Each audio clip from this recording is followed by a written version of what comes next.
Bonjour, merci de m'avoir invité à cette journée qui parle d'un sujet effectivement que nous connaissons un peu dans la région. J'ai un diaporama un petit peu long, mais je vais le passer très vite, j'ai promis. Donc la première heure de mon intervention concernera le projet artistique du FRAC Aquitaine et la deuxième, on passera à la ruralité. Non, simplement, on parle de camp de base, nous aussi. Je vois qu'on a le même vocabulaire. Ça correspond à une réalité. On va bientôt, je démarre par ça parce que c'est notre actualité, mais ça dit aussi l'histoire de la structure. On va bientôt investir ce bâtiment qui est là à l'image du projet de Jacob et Macfarlane, qui va se trouver en hypercentre à Limoges et qui, bien qu'il soit en hypercentre, ne va pas centraliser notre action sur ce territoire de la Nouvelle-Aquitaine. Et de camp de base, on est passé à un bâtiment qu'on réfléchit et qu'on projette comme émetteur-récepteur, c'est-à-dire ayant autant la capacité d'accueillir des choses qui se passent sur le territoire de cette très grande région et aussi de pouvoir émettre de là. Alors, voilà la Nouvelle-Aquitaine telle qu'on la vit, nous. La Nouvelle-Aquitaine, c'est une région qui est grande comme l'Autriche. C'est la première région en France en termes de superficie, mais ça n'est que la 4e en termes de population. 20% de sa population est concentrée sur la métropole bordelaise et à peu près 40% de la région est constituée de zones rurales. Et on a une moyenne au kilomètre carré, d'habitants au kilomètre carré qui est bien inférieure à celle de la moyenne nationale, qui est à peu près de 120 habitants au kilomètre carré. En Nouvelle-Aquitaine, on est à 70, avec des écarts énormes. 149 habitants au kilomètre carré en Gironde, 22 en Creuse. Donc il y a ces différences d'un territoire à l'autre, y compris dans notre territoire de proximité qui correspond à l'Aix-Limousin. La région Nouvelle-Aquitaine, je vous le rappelle, c'est 3 régions fusionnées, Poitou-Charentes, Limousin et Aix-Aquitaine. Et donc nous, on était déjà dans cette partie de la région, même si l'Aquitaine a une grande part de ruralité, qui était déjà très concernée par les questions d'isolement, mais d'isolement aussi souvent par choix, puisqu'on a notamment sur le plateau de Millevaches, un réseau associatif et une population qui se rajeunit parce qu'il y a comme ça des nouveaux habitants qui arrivent avec des projets de vie très construits, très structurés. J'ai choisi aussi de vous montrer la carte du réseau Astre, qui est l'ensemble des acteurs de l'art contemporain en Nouvelle-Aquitaine, qui compte maintenant près de 80 adhérents, structures, collectifs d'artistes, associations, structures labellisées. Parce que quand on construit un projet sur un territoire, on le construit évidemment jamais seul. On le construit avec les habitants, avec les artistes, mais on le construit aussi avec des partenaires. Et c'est avec ces 80 structures ou collectifs qu'on a construit en 2018 ce réseau qui participe aussi d'un contrat de filière avec l'État et la région. Et c'est une donnée qui est très, très, très importante dans l'histoire de notre activité. Et puis à côté, vous avez la répartition donc sur ce que j'appelle le territoire de proximité, avec Limoges au milieu, qui est la deuxième ville, la première étant Bordeaux évidemment, et ensuite il y a une dizaine de zones urbaines qui ont plus de 100 000 habitants, et Limoges a à peu près 200 000 habitants. Donc ça, c'est la typologie de nos actions sur l'ensemble du territoire. Donc vous voyez qu'on essaye, nous, de ne pas recréer trop de polarité autour de Limoges. Alors, on part d'une histoire qui est singulière, puisque le Limousin, au moment de la décentralisation culturelle, a bénéficié, parce qu'il y a eu un élan des élus, d'un groupe d'élus extrêmement fort, d'un taux d'équipement au prorata de sa population tout à fait exceptionnel. Il y a 2 centres d'art, 2 fondations, un FRAC, un musée d'art contemporain et un réseau associatifs et des collectifs d'artistes très, très nombreux. Et il y avait aussi cette association-là, enfin ce réseau-là, qui aujourd'hui est intégré au FRAC Artothèque, qui s'appelle le FACLIM, le Fonds d'art contemporain des communes du Limousin, qui a été la première initiative après 81 C'est-à-dire, à la fin de 81, il y a des maires dont certains étaient collectionneurs amateurs, mais dont tous étaient convaincus que la culture était un pari qu'il fallait prendre pour leur territoire, qui se sont rassemblés pour inventer une forme de coopérative, de mutuelle, et qui collectaient chaque année 1 franc par an et par habitant dédié à l'acquisition d'œuvres. Et cette initiative existe toujours, sauf que c'est 15 centimes par an et par habitant. On a choisi de ne pas augmenter la cotisation, et ça vient alimenter les budgets d'acquisition. Donc, FRAC Artothèque, je n'ai pas commencé par ça, mais évidemment, c'est une évidence. L'Artothèque du Limousin était la seule artothèque régionale en France. Le FRAC Limousin fonctionnait sur le même territoire. Nous avons décidé en 2014, on a proposé un projet de fusion qui a conduit à l'achat du bâtiment dans lequel nous allons nous trouver. Et c'est vraiment une vraie fusion, c'est-à-dire c'est la création d'une nouvelle structure. C'est-à-dire qu'on fonctionne avec nos réseaux, mais avec une seule équipe, avec 2 collections, mais qui travaillent en synergie sur le territoire. Donc là, vous avez un certain nombre d'images, pardon, je vais un peu vite, qui vous montrent un peu les lieux dans lesquels, à chaque fois, vous allez voir des communes qui sont adhérentes au FACLIM. Donc, vous voyez des communes qui se sont dotées avec le temps de lieux. Là, ce sont des anciens bains-douches à Bord-les-Orgues, en Corrèze, en Haute-Corrèze, même aux confins de l'Auvergne, et où là, il y a une salle qui est parfaitement équipée pour accueillir les œuvres. D'autres qui sont des lieux un peu intermédiaires. Là, on est sur la médiathèque d'Argentat, mais qui a quand même un lieu dédié aux expositions. Ils vont bientôt changer le sol. Là aussi, on est dans une médiathèque qui a, au moment de sa construction, intégré la problématique des expositions. Toutes ces communes-là étaient adhérentes depuis le milieu des années 80. Et puis, il y a des communes où il n'y a pas forcément beaucoup de place, et donc on invente d'autres modalités. Mais pour vous dire que ce réseau de communes, nous, c'était je reviens en arrière, ça a été notre premier point d'appui pour travailler concrètement la question de la décentralisation et essayer de construire, si ce n'est d'inventer, des opérations, des modalités en tout cas de rencontre entre les artistes et les habitants. Et à chaque fois, on passe encore soit par la personne de l'élu, c'est-à-dire qui vient représenter la collectivité, soit par quelqu'un à qui cette même collectivité, cette même commune a délégué cette action-là, c'est-à-dire une association support, par exemple. Et donc, les écarts entre les propositions, vous allez le voir, sont assez importantes.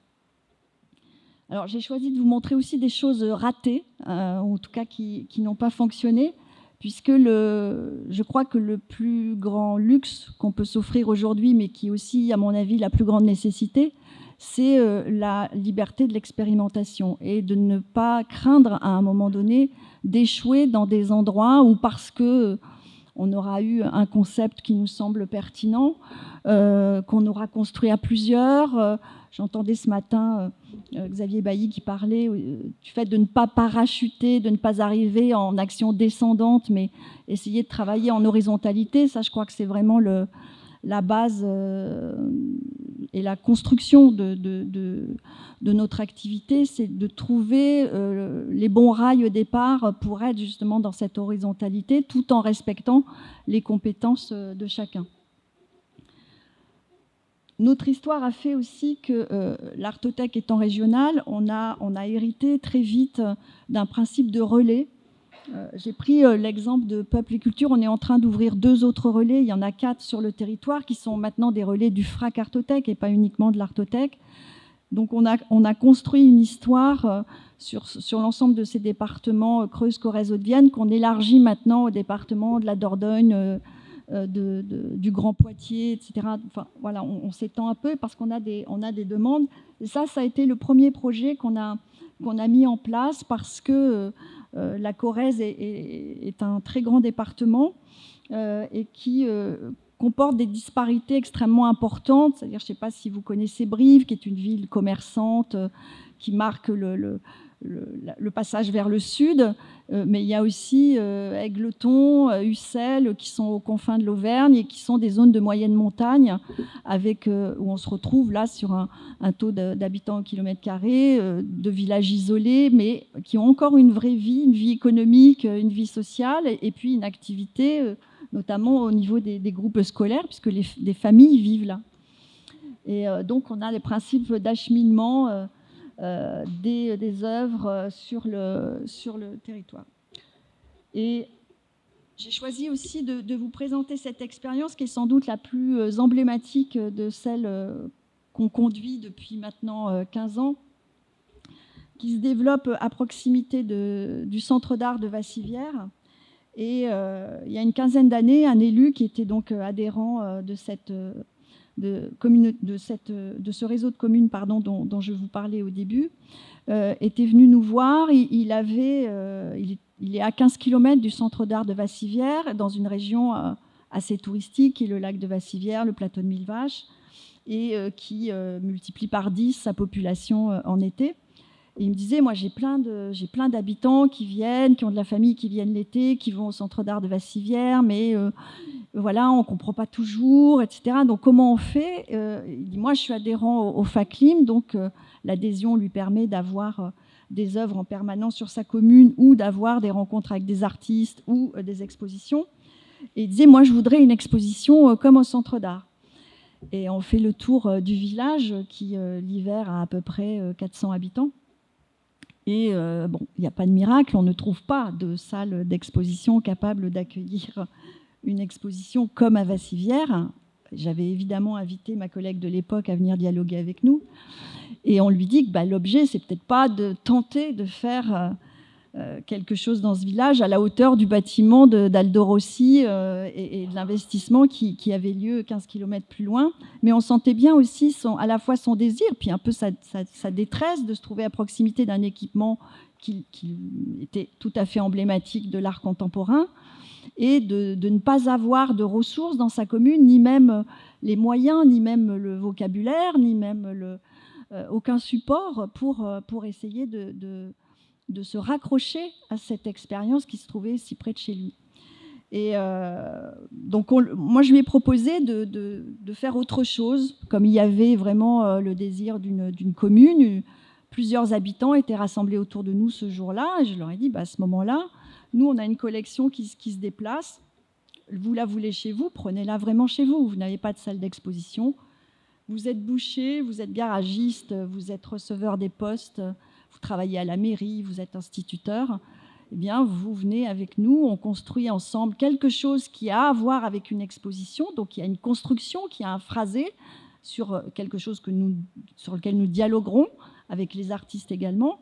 Mais les œuvres, elles seront chez vous. Donc, on ne les verra pas rassemblées dans une seule salle, mais vous allez les accueillir. Et nous, on va accepter que vous les accueilliez dans des conditions qui ne sont pas des conditions d'exposition, qui sont les conditions de votre vie quotidienne et de votre vie professionnelle quotidienne, à une seule condition, c'est que vous participiez réellement à des séances de travail qui sont les séances du choix des œuvres, et que vous acceptiez pendant tout le temps où vous allez accueillir ces œuvres-là, d'ouvrir vos portes et de devenir aussi non seulement les hôtes, mais les médiateurs de ces œuvres-là. Donc, de travailler aussi sur les démarches artistiques avec nous, d'avoir les catalogues des artistes et les ouvrages chez vous, etc. Et donc, ça donne ça c'est une œuvre d'Anne Brégeot chez La Coiffeuse, qui ne voulait absolument pas participer à l'opération au début, parce qu'évidemment, elle ne voulait pas s'approcher de l'art contemporain, puisque ce n'était pas son métier. Et elle n'avait jamais mis les pieds au centre d'art non plus. Et nous, les séances de choix d'œuvres et de travail sur l'exposition, on les faisait toutes au centre d'art de Vassivière. Et au début, donc, elle avait compris qu'il fallait qu'elle soit dans cette opération, parce que le petit document que je vous ai montré au début, derrière, il y a une carte qui fait que ça crée un itinéraire dans le village, dans la commune. Et donc, elle est en bonne commerçante, elle avait repéré qu'elle aurait des visiteurs, forcément, et des potentiels clients. Donc, elle nous avait demandé de choisir pour elle ce qu'on a accepté la première année, et puis elle est devenue abonnée de l'Artothèque, elle est membre de notre conseil d'administration maintenant, et elle est extrêmement pointue sur les critiques concernant les acquisitions annuelles. Donc ça, c'était un grand bonheur. Le boucher aussi, M. Dumonteil, a refusé de choisir pendant très longtemps, jusqu'à ce qu'il rencontre le Sonia Delaunay. Et quand on lui a expliqué qui était Sonia Delaunay, alors ça, je l'ai su après, il avait beaucoup aimé cette œuvre, il avait eu une rencontre avec cette œuvre-là, mais le fait qu'on lui explique qui était Sonia Delaunay, qui, bon, c'est une des œuvres les plus anciennes de la collection, voilà, il avait choisi tout à fait autre chose. Et on fait toujours un peu le tour, parce que choisir en groupe et choisir individuellement, c'est très différent. Donc on fait toujours le tour des commerces où on est dans un dialogue, on est dans un face-à-face, c'est-à-dire qu'on n'est plus dans un groupe. Et donc je lui avais demandé, il avait choisi une toute autre pièce, donc je lui avais demandé s'il était content, si tout allait bien, si en termes de logistique ça allait, tout se passait bien. Et il m'avait dit non, mais oui, ça va aller quand même. Je lui ai dit pourquoi quand même, et donc il m'avoue qu'en réalité c'est cette pièce-là qu'il voulait, mais qu'il trouvait ça pas du tout possible d'accueillir Sonia Delaunay dans sa boucherie, donc on lui a donné quand même. Ça, c'est une œuvre d'Édouard Levé, excusez-moi, la légende n'est pas complète, qui est à la pharmacie. Donc alors là, ça fait un peu panier garni parce que c'est sur plusieurs années, donc, mais à chaque fois, il y a un fil rouge, il y a un commissariat participatif qui est conduit par le directeur artistique du FRAC Artothèque et par un artiste. Donc on travaille à chaque fois, donc ça c'est John Armleder à la radio de Vassivière. Et puis il y a un événement toujours pendant cet été à Ranlieu, puisqu'ils ont une église qui est désacralisée, ou à moitié désacralisée, parce qu'elle est désacralisée tout simplement parce qu'il n'y a plus de curé. Mais donc ils nous l'ouvrent pour le jour où on fait ce qu'on appelle la rencontre au marché, que vous allez voir tout à l'heure. Donc là, on diffuse à chaque fois une vidéo. Ça, c'était une vidéo de Bertrand Lamarche.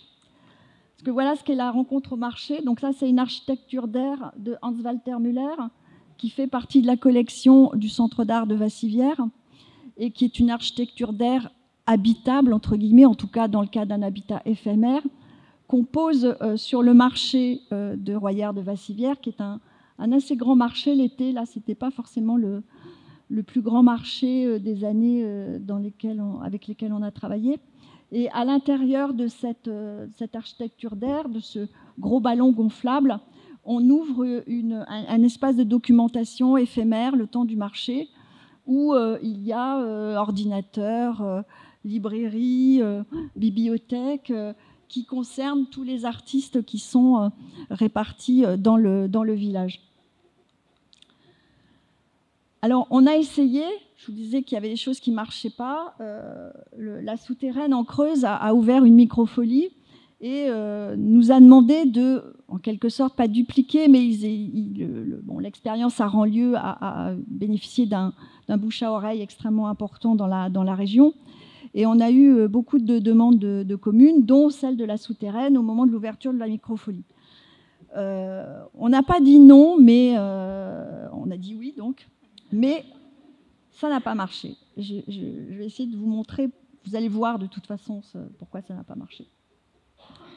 Enfin, ça n'a pas marché. Ça a marché, disons que c'est une expérimentation, mais qu'on ne renouvellera pas de la même façon, puisque la souterraine, c'est un village très particulier qui est organisé autour d'une rue, et tous les commerces sont dans cette rue. Donc c'est un peu comme les villages du Far West, où il y a une seule rue et les habitations autour. Et donc, on avait décidé de mettre des œuvres en vitrine parce que c'était la seule possibilité dans le laps de temps très court qu'on avait pour travailler avec les habitants, et de les mettre assez volontairement sans dégager les espaces autour, c'est-à-dire un peu comme des intrus dans une vitrine. Et à un moment donné, les œuvres d'art, aussi fortes soient-elles, il faut quand même leur donner un coup de main, parce que sinon, ça ne se passe pas bien. Donc là, c'était tellement des intrus dans la vitrine que ça ne devenait même plus des intrus. Et qu'en réalité, cette opération, elle n'a fonctionné qu'en notre présence, c'est-à-dire c'est au moment de l'animation, de l'ouverture de la microfolie, et parce que nous étions là, parce que Yannick Milou, le directeur artistique, a fait la visite en expliquant qui était Georg Ettel, Laurent Ledunf, etc. Ça a fonctionné, on avait énormément de monde. Mais ensuite, ça n'a pas vécu, parce qu'on n'avait pas eu le temps de faire le lien avec les commerçants, avec la population, et qu'il n'y a pas eu de relais. Donc voilà, c'est quelque chose que je voulais vous montrer pour vous dire que voilà, le luxe de l'expérimentation, c'est aussi ça, et c'est à mon avis nécessaire. Et je vais terminer avec deux opérations très différentes, les plus récentes. Dans le cadre de l'été apprenant, on a pu être assez réactif sur l'appel à projet qu'a ouvert l'État, justement parce qu'on avait ce réseau de communes. Et on a pu ouvrir une résidence en 2 mois. Alors, une résidence ouverte un peu brutalement, mais pourquoi ouverte brutalement? Parce que on avait, je crois, 2 mois, ou même pas 1 mois, pour répondre à l'appel à projet, qu'on était dans la situation d'urgence, j'allais dire post-Covid, dans la situation d'urgence Covid, puisque cette situation n'est pas terminée. Et donc nous, on avait deux soucis. C'était à la fois revenir vers les personnes avec lesquelles on travaille, qui sont à la fois les habitants de ces territoires, mais aussi les habitants des quartiers de Limoges avec lesquels on travaille, et puis surtout les artistes. Donc l'idée, c'était de construire un projet qui nous permettait de déployer des propositions multiples et complémentaires. Et on s'est dit, finalement, on va essayer de construire quelque chose qui permet d'appréhender toute la question de la création de l'artiste, de la genèse d'une démarche artistique, de la production d'une œuvre, jusqu'à sa diffusion. Donc on a ouvert dans un gîte municipal, on a proposé à ces 2 artistes qui se connaissaient sans se connaître de travailler ensemble, parce qu'ils étaient l'un et l'autre à un moment de leur vie professionnelle où on a pensé, je pense qu'on ne s'est pas trompé, parce que Jean Bonichon, qu'on voit à droite, est lauréat aussi du projet Monde Nouveau, comme Stéphane Tidé qu'on a vu ce matin. Lydia Lelon a bénéficié ensuite de 3-4 résidences. Voilà, le travail, c'est aussi de comprendre, vous le savez bien, à quel moment de leur vie professionnelle se trouvent les artistes.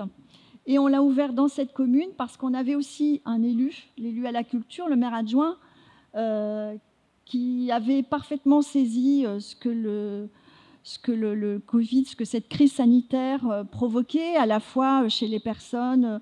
Lui, il est dans une commune qui est environ à 45 km de Limoges, assez résidentielle, avec une bibliothèque, mais aussi avec une population qui... Enfin, lui, il ne veut pas que sa ville se transforme en cité dortoir.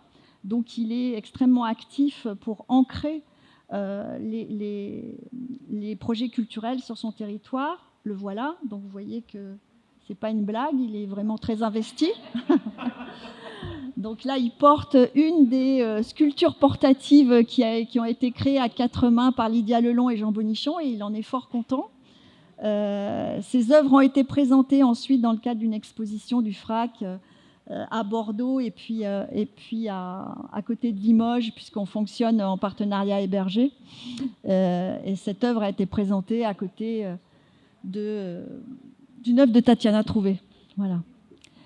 Et le reste du projet, c'était travailler aussi avec des artistes en essayant de créer non pas l'artiste intervenant, non pas le médiateur qui vient transmettre un savoir, mais de respecter évidemment l'expertise, les compétences de l'artiste, et qu'il fasse découvrir la façon dont il travaillait concrètement, mais aussi qu'il puisse aller dans des lieux d'art. Donc là, c'était la tapisserie, le centre d'art de Mémac, le centre d'art de Vassivière, le musée d'art contemporain de Rochechouart, puisqu'on a ce réseau absolument extraordinaire. Mais être avec à la fois l'équipe du FRAC qui accompagnait ces habitants des quartiers de Limoges. Alors, vous voyez, toutes les structures que je vous cite, Aubusson et Mémac en Corrèze, là, pour le coup, les zones rurales, on y est. Hein. Mais les gens que vous voyez en photo sont des gens qui habitent dans le quartier du Viginal à Limoges, qui est un des quartiers sensibles de la ville, sensibles en termes de précarité sociale notamment. Et il visitait les expositions, il découvrait les expositions, il découvrait les lieux en même temps, mais il les découvrait avec un artiste qui découvrait aussi l'exposition en même temps. C'est-à-dire que le fait qu'il visite avec un artiste, finalement, il se retrouvait, non pas dans une position identique, bien sûr, parce que personne n'est idiot dans cette histoire, mais il se retrouvait dans la même temporalité devant les œuvres. Et chacun avec son imaginaire et sa propre culture. Et les artistes qui... pardon. Oui, parce qu'on se baigne aussi. Donc là, vous voyez la personne avec le sac à dos, c'est Louise Hérat, qui est un jeune diplômé de l'école d'art, donc qui lui, sa mission, à chaque fois, on garde trace par le biais d'une œuvre de cette croisière de l'art. Donc l'année dernière, c'est une bande dessinée. Cette année, c'est une édition d'une autre nature que conduit Louise Hérat. Et il découvre là, c'est la tapisserie, l'expo en cours. Et à droite, vous avez Jean Bonichon, l'artiste à gauche, qui est en train d'équiper de cette même sculpture portative un des pères de famille, puisque ce sont des familles qui visitent. Et l'idée aussi, c'est de dire que rencontrer un artiste, voir des œuvres, ça participe de la vie, et qu'on peut aussi se baigner le même jour, aller à la plage, toujours avec l'artiste qui lui aussi se baigne, et nous aussi on se baigne avec eux, et on mange avec eux. Et c'est des journées de vie qu'on partage où on introduit la question de l'art. Et enfin, la dernière exposition, et c'est pour faire un clin d'œil à Abraham Poincheval, qui n'est pas là, mais que je vais vous montrer en photo. Voilà. On a, avec le président du FRAC Artothèque, parce qu'on a changé de président il n'y a pas très longtemps, 4 ans après la fusion. Et moi, je l'ai invité à venir, parce qu'il faut convaincre un président, quelqu'un de la société civile, d'investir du temps, surtout que c'est quelqu'un qui a une activité professionnelle très prenante, donc de venir autour d'un projet. Et lui, il est très attaché, c'est un dirigeant de l'entreprise Bernardaud, qui est un très grand fabricant de porcelaine en France. Il est directeur de la création chez Bernardaud, il s'appelle Frédéric Bernardaud. Et je lui rends hommage ici parce que c'est quelqu'un qui investit beaucoup de son temps et qui a compris le projet et qui a compris immédiatement le lien fort qu'il y avait entre le projet d'un FRAC Artothèque, qui plus est, avec cette région et ce territoire. Et donc, on a choisi de construire un partenariat avec la CCI autour de l'idée des savoir-faire, pas uniquement des métiers d'art, puisque la région est connue pour la porcelaine, pour l'émail, enfin pour tous les arts du feu, et puis aussi pour la tapisserie. Mais il se trouve que la Nouvelle-Aquitaine est aussi une des régions en France qui a un des plus grands taux d'entreprises du patrimoine vivant, des EPV, avec un bassin important en Haute-Vienne autour de Limoges et un autre bassin important autour en Pays Basque. Et on a pris les choses à l'envers, c'est-à-dire qu'il y a des programmes art et entreprise. Enfin là, on n'invente rien, hein. L'artiste dans l'entreprise, ça existe depuis fort longtemps. Et puis il y a comme ça un souffle en ce moment qui est en train, depuis plusieurs années, d'émerger très nettement. Plutôt que de choisir un projet d'artiste, et il y en a des magistraux passionnants, et de tenter de le connecter à une entreprise pour que ce projet puisse se faire, on a pris le parti inverse, c'est-à-dire d'abord de proposer aux artistes de travailler avec plusieurs entreprises en même temps, et d'autre part de leur dire, vous allez d'abord aller voir ces entreprises et ensuite vous allez imaginer un projet. Donc c'était un petit peu gonflé quand même. Et on a choisi une artiste qui travaille en région, qui est cinéaste, qui va écrire finalement le film générique de ce programme en créant un film de fiction, et à qui on a demandé de coopter, entre guillemets, en tout cas de réfléchir, puisque l'idée c'était de travailler aussi avec des équipes d'artistes, de réfléchir à 2 ou 3 autres artistes avec lesquels elle aimerait travailler, et surtout qu'on imaginait aussi pouvoir rentrer dans ce principe de très ouvert, voire trop ouvert, sans cahier des charges, mais en se disant, on va voir si on s'était donné un laps de temps, on s'est dit, on verra tout de suite s'il y a quelque chose qui se passe, qui opère ou pas. Et donc, on a démarré ce programme l'année dernière et Julie Chaffort, qui est la cinéaste dont je vous parle, a choisi Abraham Poincheval et Laureline Galliot. Donc, vous voyez Abraham, là, avec la doudoune bariolée, et Laureline Galliot avec celle à capuche, Julie Chaffort. Donc, les 3 artistes qui sont dans une des plus anciennes tanneries de France, qui est la tannerie Bastin, qui, pour la petite histoire et même la grande, fabrique les semelles de chaussures Weston, puisque l'entreprise Weston est également implantée en Limousin. Donc là, c'est la première visite d'entreprise qu'on a faite. Et les projets... Alors après, le problème, c'est que quand on déploie ces propositions auprès des artistes, ça peut ne pas marcher, mais ça peut aussi très bien marcher. Donc là, nous, le problème, c'est de choisir entre les projets que nous proposent les artistes, parce qu'ils ont eu plusieurs idées, notamment Abraham Poincheval. Et on est très heureux, finalement, de connecter la question non seulement de la collection, puisque là, on va rentrer probablement dans un processus de production-acquisition, mais aussi d'ancrer vraiment la question de la création dans ce territoire et de se dire que certes, on a un territoire très tranché avec une métropolisation de Bordeaux affichée, etc., très peu de zones urbaines, mais que ce qu'il y a à côté, c'est aussi ce qui soutient la région de façon tout à fait exemplaire, et que la question de ces savoir-faire, pas uniquement artisanaux, puisqu'on travaille aussi avec des entreprises qui font aussi on va travailler avec quelqu'un qui fait des plants de chat, les mailles des plants de chat. Voilà. Donc, c'est des niches comme ça qui peuvent exister et qui sont assez passionnantes en termes de technologie. Travailler avec ce réseau-là, travailler aussi avec les partenaires du monde économique, ça donne des rencontres qui nous font dire que l'art d'aujourd'hui, oui, il est dans nos vies et il est aussi constitutif d'une richesse d'une région, et que ces rencontres-là avec les habitants, qu'ils soient résidents d'un petit village ou qu'ils soient patrons d'une entreprise qui se trouve pour l'instant dans une petite ville, c'est terminé. Voilà, merci beaucoup.